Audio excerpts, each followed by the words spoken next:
Hey friends, I know it's been a while since I did my last video, but it took me some time in order to wrap my head around what has been happening at Tesla Battery Day.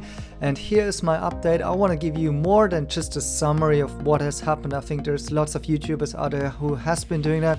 Instead, I want to give you my findings, my analysis of what I think it means for Tesla, but also of course for NIO and the industry in general. So stay tuned for that. But before I dive into the findings about Battery Day, let me quickly tell you that despite the markets have been quite rough and troublesome, and also obviously Tesla is going through a correction and also dragging NIO along, I haven't actually sold a single share of Tesla and NIO, and I'm going to outline in this video that I'm actually really confident after Battery Day in both of these investments in the companies, and I'm still planning to holding on long term in both companies. And my confidence in these two companies really has to do with the fact that I do think that Battery Day was actually really the breakthrough and the long-term outlook that we have needed for the EV industry in general, despite the fact that it may have actually disappointed some investors in the short term. However, well, let me go into the overall conclusions here that I have for you. First of all, I do think it really showed that the IC industry is dead. What we've seen in Battery Day is actually a clear path forward to the internal combustion engine being not competitive anymore. I do think Tesla is leading the way here, and that has just become clear and outlined by Elon Musk and Tesla here with the presentation at Battery Day. And the overall presentation was really about the acceleration to sustainable energy, the speed in which this is going to be occurring, as well as the large focus on cost reduction and affordability resulting from that based on the battery technology. And with Battery Day, Elon Musk and Tesla is sending a signal that they are not waiting for competition, they're not waiting for the suppliers, and have found ways to actually executing on that and becoming actually independent also to what's happening in China. And on top of that, Tesla has really reiterated really huge goals, for instance 1 million vehicles from Giga Shanghai. I think this is exciting to hear. 2020 growth targets intact, growing 30 to 40% this year despite one of the biggest crises on a global level ever, and 20 million vehicles a year production goal for Tesla, which I think is mind-blowing, and as well as the $25,000 US vehicle price target point, so entering the mass markets here for Tesla. All of this are the huge outcomes of Battery Day here, but now I'm diving into what I think actually that means for the industry as a whole, for NIO as well as for Tesla. So I think this is the key slide of Battery Day, talking about the range increases, the kilowatt hour reduction, and as well as the investment per gigawatt hour reduction that Tesla has been outlining. As mentioned before, I'm not going to give you another summary here on what this means on a technical level and the innovations that Tesla is outlining. Instead, I want to talk about what this could actually mean for the industry. And the first thing I want to talk about is that I think Tesla has entered a new gigantic market here with battery production. So that's a huge shift of also vertically integrating the battery production, taking it in-house. So that was not unexpected. However, the goals that Tesla has outlined, I think they are huge. So they're talking about a 3 terawatt hour battery production by 2030. And this is massive if you take this Bloomberg chart that I found online, talking about that today's market of battery production is around 28 billion US dollars. And in 2020, they are actually calculating that this could grow to 160 billion US dollars. But this was all before the Battery Day unveil. And I think actually with the plans that Tesla has been outlining here, we're talking more of a 300 billion plus US dollar market that Tesla is entering in, is actually looking to dominate here.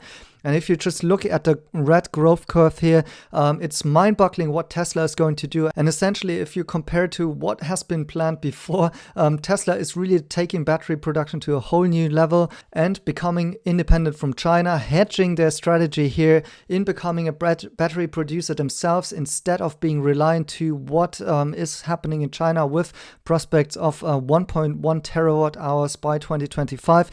Instead, it seems like Tesla is actually overtaking China and the whole entire world of global production of batteries. So this is really big news. I think it's not being perceived yet by investors because this really needs to go into a revaluation of what Tesla is going to be in 5 or 10 years time. And with the short-term sell-off of Tesla, this clearly shows how the investors are not really perceiving that this is a huge vision. And if Tesla can execute on that, then only the battery production is actually a much larger new business in which Tesla is growing on top of the vehicle production actually. So once again, this shows you the big message that has been unveiled at Battery Day, that they are sending to suppliers, to OEMs, to the competition, and even to entire countries when it comes to sustainable energy as well as energy storage. And I think this is huge news and that everybody is missing out currently. So coming back to what this means for the industry, I think Tesla has clearly shown at Battery Day that they are going to dominate the industry on a cost basis level here. So once again, going back to the most important chart, the new battery technology that they're introducing is not only going to increase the range and not only making crazy improvements on the actual manufacturing of batteries, but on top of that, it's going to drive down the cost for the batteries itself. And as the auto OEMs are switching to EVs as well, their cost structure roughly looks like this. So a big chunk actually has to do with the production for the EV itself, so the materials that they use in order to produce the car,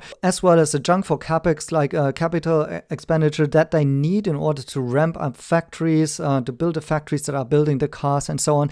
And then one of the biggest chunks of the cars today are actually the batteries. So in this example, I'm talking about a battery that costs roughly $10,000. And this is just a normal structure of producing cars today. And possibly they will have a vehicle margin of around 5%. Now with Battery Day, Tesla has shown how they are disrupting this industry, because they have shown ways to have tons of saving in the area of the production, as well as realizing savings in capital expenditure to do with the battery production itself, but also with producing the cars. And of course, they have shown ways now how they can reduce the battery cost, basically halving it by 50%. And so the battery produced by Tesla is going to cost only $5,000 in contrast to the batteries that are sourced by the legacy OEMs here. And this results to industry-leading vehicle margin up to 40%. I think in China, Tesla already realizes more than 30% vehicle margins. And I think with Battery Day, these margins are just going to increase further. So I think we will actually see vehicle margins beyond 40%. Now the interesting thing here, and this is why I'm saying I'm bullish on NIO as well, is I think NIO is not like the old legacy OEMs here, as I will show here in this example. First of all, NIO should actually have similar production cost to legacy OEM, because of course they're just buying the cars from JAC, which is a normal manufacturer. So of course they have some learnings and insights, and it might be better than the legacy OEMs due to the fact that they started with EVs earlier. However, I wouldn't say that they have the efficiencies yet that Tesla has already implemented. However, as you can see here in this chart, NIO has one unfair advantage, and this is that they are eligible for the subsidy of around $3,000 per car produced, due to the fact that NIO has actually the battery swapping technology, which makes them eligible despite the sales price threshold. So this is unique to NIO and enabled through the battery swapping technology, which essentially gives them a way of kind of mitigating those higher production costs in comparison to Tesla, and which makes them end up somewhere between the OEMs here and Tesla in terms of the ultimate production cost. Then due to the fact, to the leaner business model that NIO is outsourcing production, they have less capital expenditure because they're not investing into actual manufacturing itself. So this is less capital than NIO has actually to spend. Instead, they can spend it elsewhere. However, of course, they have also a little bit of expenditures into R&D as well as in helping JLC ramping up the manufacturing here. And then here's the important trick about NIO with separating the vehicle from the battery with the battery as a service business model. I think NIO has some unique advantages here, that they will also be actually able to reduce the cost of the battery here, as I'm going to explain. So first of all, just regarding the vehicle, NIO is currently realizing double-digit vehicle margins as shown in the latest Q2 earnings, and this is already higher than what other legacy OEMs are realizing so far, but of course a little less than what Tesla has in the market as a benchmark. Now for all NIO sold with the BAS model, NIO can actually also realize gains and cost efficiencies on the battery. First of all, the batteries are assets in another entity, not in NIO. They are belonging to the NIO Battery Asset Management Company, in which also CATL, one of the biggest battery companies in China, is actually invested in as well. Now, for the batteries in this asset management company, the batteries would still cost $10,000, the same as the industry benchmark here. However, what NIO can do with this new business model, and this is actually the benefits of the BAS, is that they can actually realize a couple of things that make batteries more affordable. First of all, because this battery swapping and the battery asset management company is open to other OEMs to join, I expect that NIO can actually pool together more volume for actually purchasing batteries in general, because other OEMs will be adopting the swapping technology and also help NIO to purchase more batteries together in this asset management company provided by CATL. And I think this could result into a pooling volume reduction in the sales prices of the batteries by 5% that can be realized by this battery asset management company. On top of that, and as shown in my previous videos, NIO is actually having the NIO Power Cloud, a couple of different software service solutions that are helping NIO to improve battery life, battery efficiency, as well as the planning of the swapping stations, as well as the battery management in general. And as outlined by companies involved in that, Bosch, for instance, this could result in battery cost efficiencies of up to 20%. And because I think those advantages of the battery health management and those services and the actual cost savings related to that are still a little bit theoretical here, I'm just calculating roughly here with around 15%. And then the next way how NIO, with this innovative business model, can actually save some cost on the batteries here is through battery depreciation, because these assets, which are now in this company and are sold separately from the car, can be depreciated as a company expense. And in China, the corporate tax is 25%. So I'm calculating with this value here. And I know this is kind of theoretical here, and I'm not 100% sure like how big those effects in the accounting will actually be in real life in the end. But with this rough scheme, I'm trying to show you that there are actually significant cost reductions that NIO can achieve with this battery as a service business model, and most of them are actually gains that are, book gains realized, not the actual battery cost, but due to the fact that NIO is introducing this new business model here, they can actually realize those cost reductions in relation to the battery, and this is really significant, as we will see here. But to sum things up here on this slide, I came to the conclusion that Tesla is dominating the cost structure of the industry here. Those who are sticking to the traditional way of producing will end up with lower vehicle margins and higher costs for the batteries. NIO, on the other hand, has found a way, both as an answer to vehicle margins, also being able to have this unfair advantage with the subsidies, having a leaner capital expenditure structure, as well as with the battery as a service concept, has actually found some ways on reducing the battery cost as well. And I would go even so far and argue that NIO has actually a timing advantage, even in comparison to Tesla. As we've heard in Battery Day, Tesla is planning to realize those gains by 2023, and this is why lots of investors have been actually disappointed, because they were expecting the technology to be there immediately. And I would say, in contrast to that, NIO is actually the one who is immediately reaping the fruits from this business model innovation here. And I did a little bit of digging and found out in my research that Tesla already today is leading the cost of kilowatt hour per battery. So in 2020, I think they should be below $100, or maybe $95 per kilowatt hour, whereas the industry average should be above $100. I'm calculating here with $107 per kilowatt hour. So this already shows you why Tesla today has the most cost-effective and efficient electric cars, and also why they are outpricing competition. And in the future, of course, this is meant to decline. So by 2023, they should be able to realize the 56% of decline in battery cost. So by then, arriving at around $42 per kilowatt hour. So that would be really dramatic, because in industry comparison, by today's standard, that would mean that the industry would just arrive at under $100 per kilowatt hour. However, of course, also the industry will not stand still, and there's also new technologies coming up. For instance, the NMC 811 batteries, that the cost will actually be also much lower than $100 per kilowatt hour. So in 2023, that might be 73%, and then you can see how much further Tesla is down the line here already, and by that outperforming competition on the battery cost level here. And of course, since NIO is just purchasing batteries from CATLs, which will not be better than what other competitors can actually buy, this means NIO is also relying on those batteries. However, what I'm showing here is that NIO, with this new battery as a service business model, they can also realize the gains on the battery depreciation, which is the 25% gains. Of course, this will decline over time also in absolute terms, because of course, when battery costs coming down, then also realizing the depreciation gains are becoming less.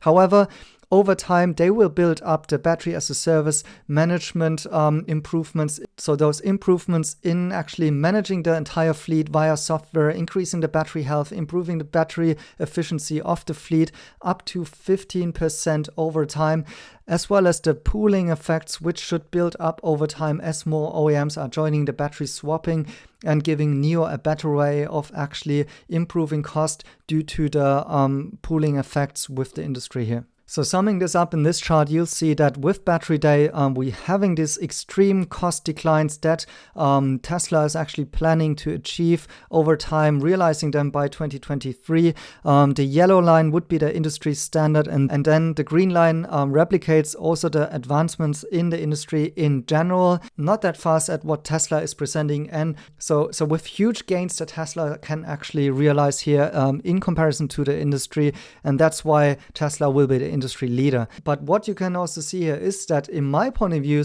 the battery as a service business model could theoretically even catch up with what Tesla is planning on a manufacturing improvement here, simply with the innovation on the business model and the advantages of the battery as a service business model that I've just outlined, and with the important factor that the battery depreciation effects will actually be realized immediately, and NIO doesn't have to go and wait until the battery improvements come to shine here, because those effects are immediate. Now, I don't want to paint this picture too positive for NIO here, as I do think that this is mostly theoretical. I'm not 100% sure like how much can really be realized through those effects, and you actually need to be aware as well that those effects can only be realized for each car that is sold through the battery as a service scheme, and I'm currently only anticipating around 20% of take rate for the BAS model for each car sold for NIO. So the actual outcomes for NIO may be more somewhere between what Tesla is trying to achieve here in the long run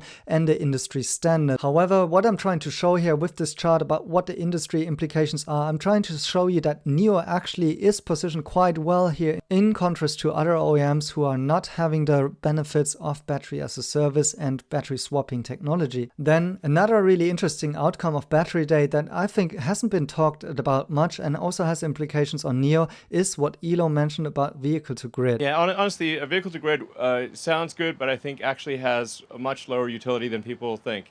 I think very few people would actually use vehicle to grid, and we actually had that with the original Roadster. We had vehicle to grid capabilities. Nobody used it.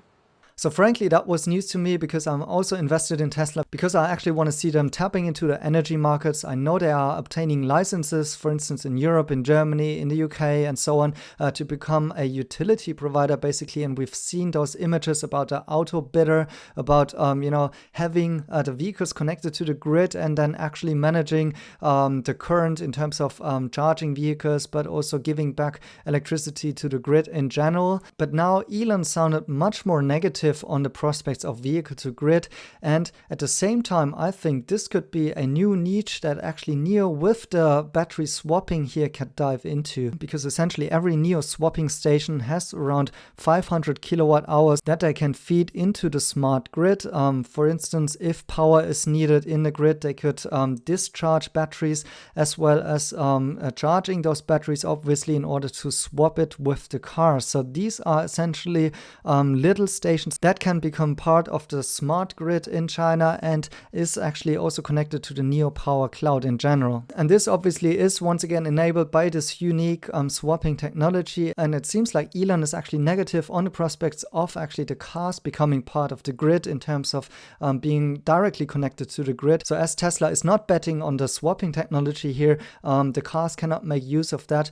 Instead, it sounds much more that Tesla is betting much more on the power walls as well as the mega packs for industry purposes instead of the cars becoming actually part of a smart grid. So once again, for me, this shows how actually Tesla and NIO, with the fundamental differences in their business model and also with the technology that they are betting on, can actually go hand in hand in terms of what they are diving into and where they are focusing with their business here. So for me, the outcome of Battery Day is that Tesla, with becoming a battery producer, will much more focus on actually providing and scaling the battery technology to being used in those mega packs, and that is the way how they will also dive into supplying the industry and also larger projects with energy here, whereas I think NIO can continue to make use of the swap stations and actually with NIO Cloud implementing into the smart grid system. And actually, as Tesla is going much deeper and deeper into this vertical integration, I think this is also a little chance for NIO to catch up. For instance, with the model releases in 2020, NIO basically has 4 models, the ES8, the ES6, the EC6, which is just being launched, and a Hycan. So pretty fast here with the EC6 launch, actually also challenging the Tesla Model Y here.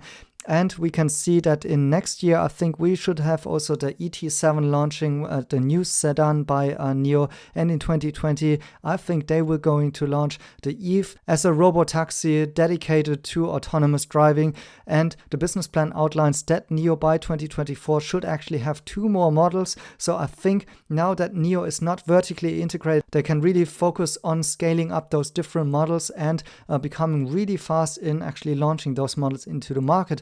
Whereas my impression here with the Battery Day is that Tesla is kind of going a little bit backwards here, just doing some, minor updates here, for instance, with the Model S Plaid, as well as we know already that they're gonna do the Cybertruck and the Semi, and there's only one new car that will be possibly released, so the 25K car planned for 2023, possibly it's Model 2, but there's not too much more models, I think, to be expected from Tesla. Instead, they will be super focused on ramping up the production of their initial cars and also making them the industry-leading cars with all those cost reductions in production as well as battery efficiencies here. So to sum things up, in my point of view, Battery Day really was the nail in the coffin of ICE cars. Once again, Tesla is pushing the entire industry, including their competitors, their suppliers, and so on. It's a huge disruption that is the result of this Battery Day. As shown in this presentation, I think NIO is the only one who is actually having some answers to that. And for Tesla, it's great because they're going into the mass market. They're trying to increase the total available market. They're trying to make EVs more affordable. And they're doing that by taking battery production in-house and manifesting their industry leadership. And it will have possibly really high implications on Tesla profitability. So this is really, really positive for you as a Tesla investor. Tesla has shown with Battery Day that they will be becoming a massively profitable business. And this will be actually much to the benefit of the Tesla investor, much more than actually the consumer, as we can see by the remarks of Elon Musk. And in general, I have the feeling that my investment in Tesla is getting less risky because with those improvements, Tesla is becoming more resilient toward competition and also towards international trade issues, for instance, with China, as Tesla is taking the battery production more local and also in their own hands. However, I don't want to frame it entirely positive. I think there have been also some negative issues. For instance, I think the way of kind of improving the batteries have also negative implications on the resale values of existing Tesla cars. They have possibly some problems now with the suppliers because basically they were telling suppliers that they don't need them as much anymore in the future. Although with his tweets, Elon really tried to calm his suppliers here and tells them that they still will be needed. However, there might be some disruption following from that, so expecting some rough water orders in the coming weeks. And I also have to say that the timing of Battery Day is a little bit awkward here, because in the beginning it seems like Battery Day has been postponed because of the effects of the Roni situation, but there wasn't really anything to be shown, although there have been some battery lines and prototypes that could have been viewed by those who have been attending Battery Days. I think most of it actually worked remote by telling everything to investors. So it's kind of really still an open question why the Battery Day has been postponed, as well as I do think there are some question marks whether or not all of those effects that have been outlined can really be achieved, of course. And Elon was kind of acknowledging that the Maxwell technologies that they have been purchasing, for instance, for the dry electrode, has not been successfully applied with Tesla internally yet. And I actually managed to talk with the general manager of Maxwell Technologies previous to the Battery Day. I was trying to get him on the channel and interview him before the Battery Day. However, of course, he couldn't do that because of this NDA with Tesla. And as we can see now, the Maxwell integration possibly still hasn't finished yet. So yes, there are still open question marks here. And then I also didn't understand some of the comments that Elon was making during the Q&A when he was talking about the Tesla valuation and bankruptcy and profitability. If you keep losing money, you'll just die. So we have to, this thing called profit is just like we need to bring in more money than we spend, otherwise we're dead. Also during Battery Day, there are a couple of topics that haven't been addressed. For instance, the topic of battery degradation, as well as the charging times associated with this new battery technology, as well as the million miles battery. And I think all these open questions are actually questions where NIO is striving with the battery swapping technology here again, because battery swapping is kind of solving all those issues with the battery degradation, with the charging times, and the million miles in terms of the swappability, the upgradability of batteries here. So Tesla still has to answer those questions here, whereas on NIO, I think it's looking good here. So once again, to sum it up, a really exciting day with Battery Day, bullish on both investments, Tesla as well as NIO. I'm not going to sell any shares of those two companies in the foreseeable future. However, definitely going to comment more on what is currently happening in the markets, as well as news related to battery improvements, to Battery Day, Tesla China, as well as the news possibly already coming out tomorrow about NIO. So stay tuned, please like and comment, and also let me know what you think about my thoughts that I have been outlined here about the analysis of Battery Day here, and stay tuned for more frequent comments and videos here and updates from my side. So thank you guys for watching, please smash the like button once again, and see you in the next one.